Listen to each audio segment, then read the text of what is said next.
Wagwan everybody. Welcome to my channel. Here we talk about all things Jamaica. We will discuss everything from headline news, entertainment, history, music, sports, and more. So make sure you subscribe to the channel so you can keep up with all things Jamaica. So today we're going to be talking about the most feared and ruthless Jamaican gangsters. Jamaica is famous worldwide for reggae, Bob Marley, beaches, and culture. But behind the beauty lies another story, one of gangs, politics, and power. For decades, Jamaican gangsters have built empires, inspired fear, and even influenced governments. Today, we're counting down the 10 most feared Jamaican gangsters of all time. Buckle up, because this journey goes deep into Jamaica's underworld. At number 10, we have Natty Morgan. Natty Morgan was a PNP-aligned gunman who clashed violently with JLP enforcers like Claude Massip's men. He was known for his ability to rally fighters in the heat of political battles, defending his turf with an iron fist. His name became associated with brutal political warfare in West Kingston. Morgan's life reflected how deeply politics and crime were intertwined in Jamaica. At number 9 is Lester Lloyd Coke, better known as Jim Brown, as the leader of the Shower Posse. He ran Tivoli Gardens like a fortress. His gang earned a reputation for spraying bullets like a shower, both in Jamaica and abroad. He became so powerful that even politicians feared him. Jim Brown's death inside a Jamaican prison in 1992 remains suspicious, with many believing he was silenced before extradition to the US. Number 8 is Claude Massip, founder of the JLP-linked Shower Posse in the 1970s. Known as both a gangster and a political enforcer, Massip controlled West Kingston with military precision. But his reign ended violently in 1979, when police gunned him down. Still, his legacy set the blueprint for Jamaican dons who came after him. At number 7, Bucky Marshall, a fierce gangster tied to the rival PNP-linked Spanglers gang. He was Massip's direct opponent in Kingston's political wars.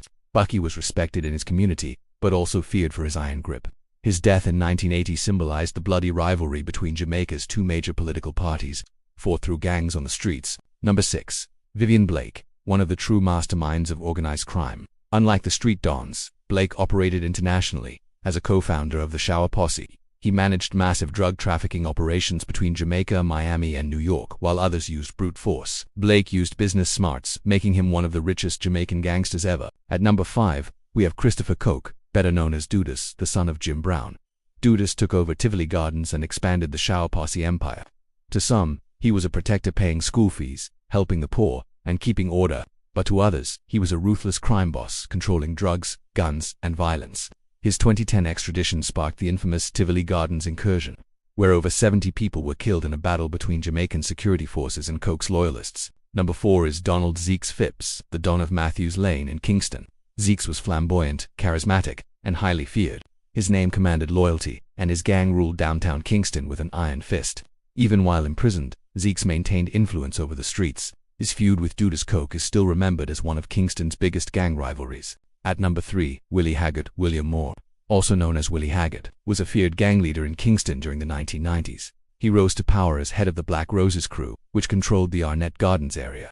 Despite being feared for violence and extortion, Haggard was also heavily tied to dancehall culture, with many artists referencing him in music. His assassination in 2001 showed the dangerous mix of crime, music, and politics in Jamaica. Now, this one is controversial. At number 2, we have Renito Adams, not a gangster, but a former top cop. Why is he here? Because to Jamaica's criminals, Adams was more feared than any don, leading the infamous crime management unit. Adams was known for his heavy-handed tactics, shootouts, and a zero-tolerance approach. Loved by some, hated by others, his name became legendary in Jamaica's underworld. And finally, at number 1, not just one man, but an entire organization, the Shower Posse. From the 1980s until today, their influence has stretched from Kingston to Miami, New York, Toronto, and London. Their name still strikes fear, synonymous with brutality, firepower, and political ties. The Shower Posse represents the peak of Jamaica's gangster legacy. These names may be feared, but they also remind us of Jamaica's struggles with politics, poverty, and power. While gangsters left behind fear and violence, Jamaica's true legacy is in its culture, resilience, and people. If you found this video eye-opening, don't forget to like, share, and subscribe for more stories about Jamaica's hidden history. And let me know in the comments which gangster do you think was the most feared of them all. Thank you guys for watching. Until next time, big up yourself and walk good.